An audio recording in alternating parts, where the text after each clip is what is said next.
তো আমি আজকে যে ওভেনটা ঠিক করতে এসেছি, এই ওভেনের ছোট বার্নারের ফ্লেমটা খুব কমে গেছে এবং বড় বার্নার থেকেও একটু আগুনটা কম বেরোচ্ছে। তো এটাকে আমি ঠিক করব। তো ওভেনটাকে আমি নিচে নামিয়ে নিয়েছি।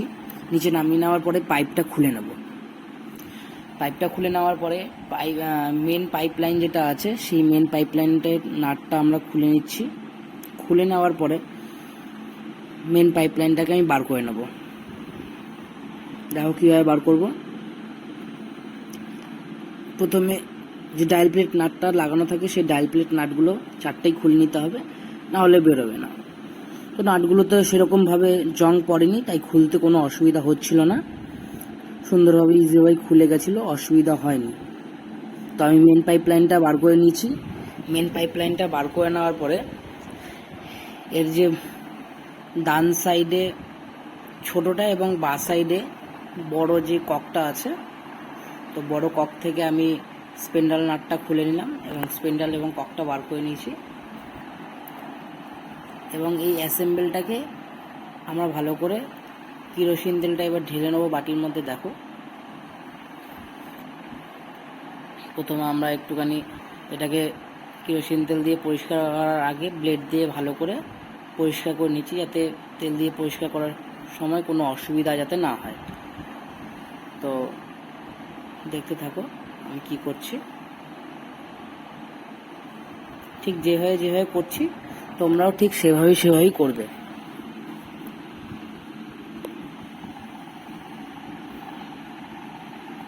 এবার আমি কিরোসিন তেলটা ঢেলে নিলাম। কিরোসিন তেলটা ঢেলে নেওয়ার পরে যে কক আর স্পেন্ডালটা আছে এবং জেট পিন যেটা আছে, সেটা যে নোংরাগুলো আছে সেগুলো বেরিয়ে যাবে। এইবার অ্যাসেম্বলটাকে ভালো করে পরিষ্কার করে নেব। খুব সুন্দর করে পরিষ্কার করে নিলে যে এর ভেতরে যে তেলের যে আঠাগুলো থাকে, যেটা দিয়ে গ্যাসটা বেরোয়, সেটাতে কোনো বাধাপ্রাপ্ত হবে না এবং সুন্দরভাবে গ্যাসটা বেরোবে। এবার আমি পিতলের ব্রাশ দিয়ে এটাকে ঘষে নিচ্ছি। পিতলের ব্রাশ দিয়ে ঘষার পরে অ্যাসেম্বলটা ঘষা হয়ে গেলে এবার আমরা ককটাকে ঘষে দেবো। আমার এই অ্যাসেম্বলটা ভালো করে পরিষ্কার হয়ে গেছে। এবার আমি কাপড় ঢুকিয়ে এটাকে ভালো করে পরিষ্কার করে নিচ্ছি, যাতে এর ভেতরে কোনো তেল না থাকে। কেননা তেল থাকলে পরবর্তী অসুবিধা হতে পারে, যে ককের ভেতরে যে আমি গ্রিসটা লাগাবো, সেই গ্রিসটা ওই তেলটাকে কেটে দিতে পারে। তো পরিষ্কার হয়ে গেছে।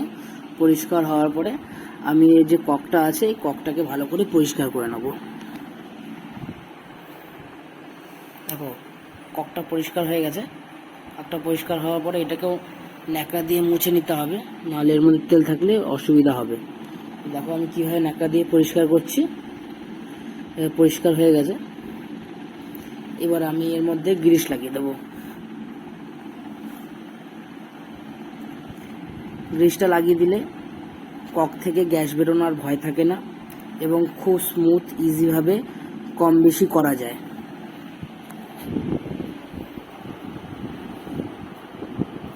দেখো কীভাবে লাগাচ্ছি, সেভাবে তোমরা লাগাবে।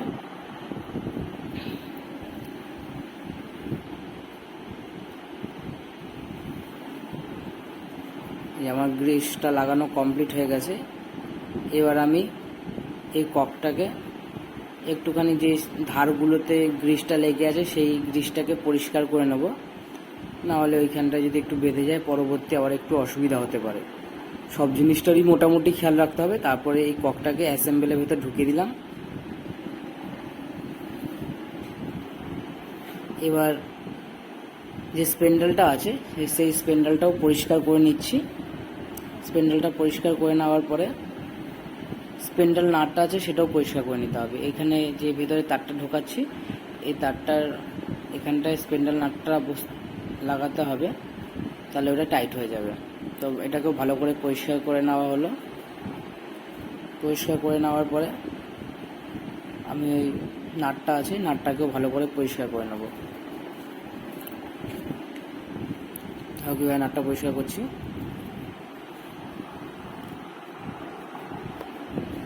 এইভাবেই নাটটা পরিষ্কার করে নেবে। এবার দেখো আমি নাটটাকে কীভাবে ওইখানটায় ফিট করে দেবো। আগে স্প্রিংটা দিতে হবে, তারপরে স্পেন্ডেলটা দিয়ে স্পেন্ডেল নাট দিয়ে ওটাকে টাইট করে দেবো এবং এটা লক হয়ে যাবে। স্ক্রুড্রাইভার দিয়ে লক করে দিলাম। এটা সাইডে রেখে এর যে জেড পিনটা আছে 77 নম্বর জেড পিনটা, 77 নম্বর জেড পিনটা পরিষ্কার করে দিলাম। ভেতরে ফুটো থাকে, ফুটোটা ভালো করে তারটা ঢুকিয়ে দিয়ে পরিষ্কার করে দিতে হয়। জাম হয়ে থাকে, তেল মশলা এখানে গিয়ে বসে থাকে, তার জন্য গ্যাসটা ভালোভাবে ক্লিয়ারভাবে আসতে পারে না।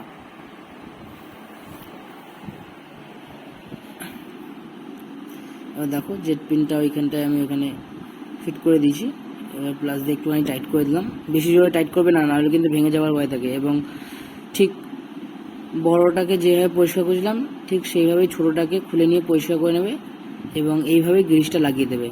ছোটোটা খুলে আর দেখালাম কীভাবে পরিষ্কার করতে হবে, কারণ তো দেখিয়ে দিয়েছি। বড়টা সেম টু সেম যেভাবে পরিষ্কার করেছি সেইভাবে পরিষ্কার করে দিয়ে ছোটোটার মধ্যেও গ্রিস লাগিয়ে দিব। দেখো গ্রিসটা কীভাবে লাগাচ্ছি, গ্রিসটা লাগানোই মেন ব্যাপার। কে কত সুন্দর গ্রিস লাগাতে পারবে সেটার উপরেই গ্যাসটা চলবে। তো সাইডের যেই গ্রিসটা লেগে আছে সেটাকে আমি ক্লিয়ার করে দিলাম। এবার ওইটাকে ওইখানে ফিট করে দিলাম। ফিট করে দেওয়ার পরে এবার যে স্পেন্ডেলটা আছে সেই স্পেন্ডেলটা পরিষ্কার করে নেব। ঠিক সেম টু সেম আগেরটাকে যেভাবে পরিষ্কার করেছি এটাকে ওইভাবে পরিষ্কার করে নিতে হবে। দেখো কীভাবে পরিষ্কার করছি, সুন্দরভাবে পরিষ্কার করে নেবে যাতে পরবর্তী কোনো অসুবিধা না হয়। কাপড় দিয়ে কেরোসিন তেলটা মুছে নেবে। লক পিনটাকেও ভালো করে মুছে নিতে হবে।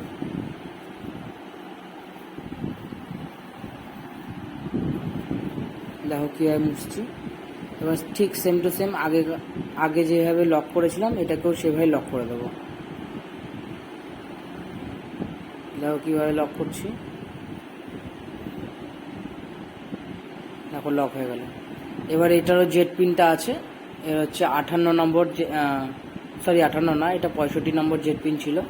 এই জেড পিনটাকেও পরিষ্কার করে নিতে হবে, কেননা এই জেড পিনের ভেতরে তেল মশলা গিয়ে বসে আছে, তাই জন্যই ওইখান থেকে গ্যাসটা ভালো করে পাস আউট হচ্ছিল না এবং ফ্লেমটাও আসছিল না, তাই ওনার রান্না করতে দেরি হচ্ছিল। তো এটাকেও ভালো করে এখানে ফিট করে দিলাম। এবং তোমরা যে প্লাস দিয়ে এটাকে টাইট করবে খুব মিনিমামভাবেই টাইট করবে, বেশি জোরে টাইট করলে কিন্তু ভেঙে যেতে পারে এবং ভেঙে গেলে কিন্তু বের করতে অসুবিধা হবে। এবার যে ডায়াল প্লেট নাটগুলো এবং ডায়াল প্লেট এখানে কেরোসিন তেল দিয়ে দিলাম। এবার একটুখানি ওভেনটাকে আমি পরিষ্কার করে নিচ্ছি। সামনে এই যে এখানটায় পরিষ্কার করে নিতে হবে, কেননা এখানটায় তো অ্যাসেম্বলটা বসবে, যদি এই নোংরাটা থেকে যায় আমার সমস্ত কাজ করা বেকার হয়ে যাবে। কারণ আবার নোংরা, হয়তো এখন নোংরাটা যাবে না কিন্তু কিছুদিন পরে তো নোংরাটা আবার চলে যাবে, তার জন্যই যখন কাজ করবে ভালো করে দেখে পরিষ্কার করে দিতে হবে, যাতে তোমাদেরই ভালো হয়।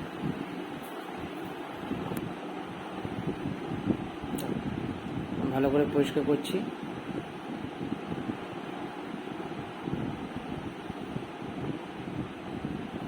কেরোসিন তেল দিয়ে ভালো করে ওইখানে তেল কাজটা পুরো জমে গেছে, তার জন্য উঠতেও টাইম লাগছিল।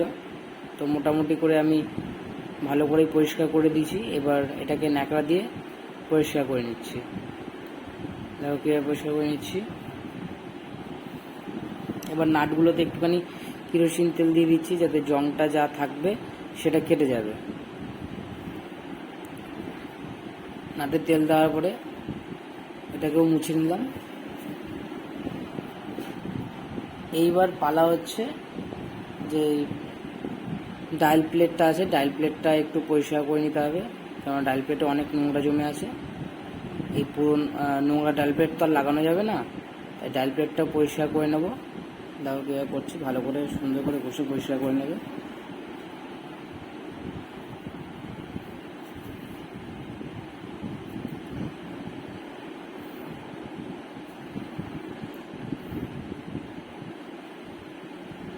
এবার এটাকে ন্যাকড়া দিয়ে মুছে নিলাম। দেখো কীভাবে মুছছি।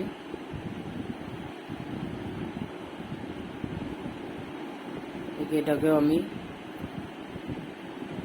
ডায়াল প্লেটটাকে পরিষ্কার করে আমার ছোটোটাকে, দুটো থাকে, দুটো ডায়াল প্লেটের দেখো কীভাবে পরিষ্কার করছি সেইভাবে পরিষ্কার করে নেবে, একদম নতুনের মতন চকচক চকচক করবে,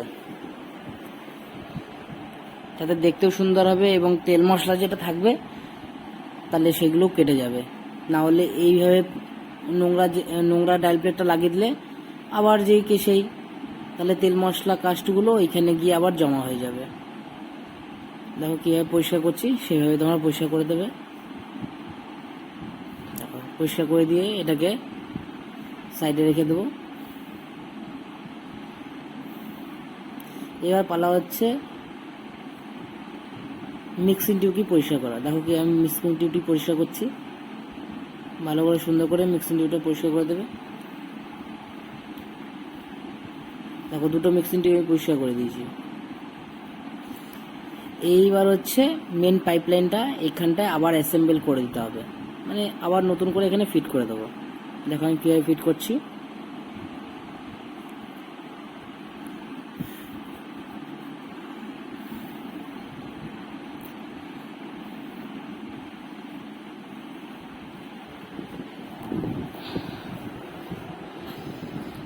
ঠিক এইভাবেই তোমরা গ্যাস লাইনটাকে ফিট করে দেবে। চারটে নাট লাগাতে হবে। নাটটা আগে কেরোসিন তেলে পরিষ্কার করে নেওয়ার পরে তারপরে একটু নারকেল তেল দিয়ে দিতে হবে, তাহলে যে জংটা থাকবে এবং ওটা পড়বে না, এখন আপাতত অনেক দিন চলে যাবে নাটটা, তাহলে নতুন লাগানোর দরকার পড়বে না, কাস্টমারের খরচাটাও কমে যাবে। এটাকে টাইট করে দেবো ভালো করে। এবার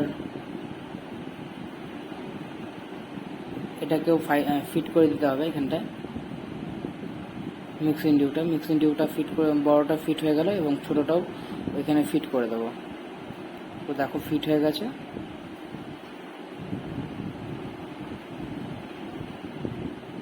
এইবার এখানটায় আমরা একটুখানি নারকেল তেল দিয়ে দেবো এবং কাস্টমারকে বলেও দেবো যাতে এখানে প্রত্যেক সপ্তাহে একটু নারকেল তেল দিয়ে দেয়। নারকেল তেল দিলে বার্নারটা ভালো থাকে এবং যেদিন যেদিন নারকেল তেল দেবে সেদিন সেদিন ধোঁয়া উঠবে, এটা কাস্টমারকে বলে দিতে হবে। তো দেখো এবার আমি নব লাগিয়ে দিচ্ছি।